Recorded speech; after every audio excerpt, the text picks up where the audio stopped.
DICE just completed their latest development update post for August, and while it unfortunately did not reveal any of the content for Season 2, it did announce some pretty big changes coming in the pipeline with the launch of Season 2 and beyond. The most notable change is the specialist system and reintroduction of classes to Battlefield. Truly groundbreaking stuff here. In the update, they explicitly said specialists will not be removed from 2042, essentially doubling down on their inclusion, but are finally doing what so many players wanted for so long and placing them within the traditional class structure, which will include limiting gadgets and weapons accordingly. However, this long-awaited change won't be here until Season 3, so we have at least a minimum of 4 months left until this sees the light of day, which is disappointing to say the least, but I am glad it's finally happening. More specialist globes were announced, but none were shown as to who would be next to get the gritty dirt makeover. Another big change coming for Season 2 is the introduction of what they are calling vault weapons, essentially the portal weapons being moved into the base game of 2042.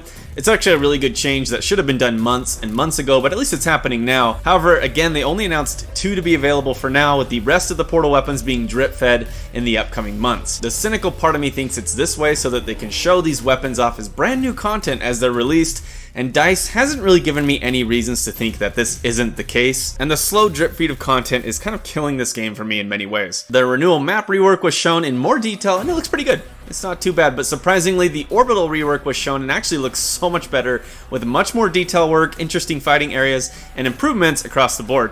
Again, when compared to what it looks like now, it's just so obvious to me that this is the final detail work that had to be done on the map, and the finishing touches that should have been done prior to launch. So while it's welcome, it's still just a case of way too little, way too late in many ways. But I like that it looks a little more gritty and war-torn. Finally, and really the most disappointing bit of news for me, is the confirmation that future seasons will have similar levels of content. So yes, 1 map, maybe 2 weapons and a specialist is the level of content we can expect from every season going forward. And that does kind of fly in the face of their previous statements about focusing on fixes before content, and that's why Season 1 may have been a little bit content light. But now it just seems like we'll just get really everything kind of drip fed at a snail's pace delivery. With Modern Warfare 2 and Warzone 2 on the horizon, the future of Battlefield really looks bleak to me, and I hate to be such a Debbie Downer, and here's hoping Season 2 has some awesome content. I did really enjoy Exposure, so I'm hoping that the new map has that same level of quality and fun, but overall it's just not very promising to me. But let me know your thoughts on the update below.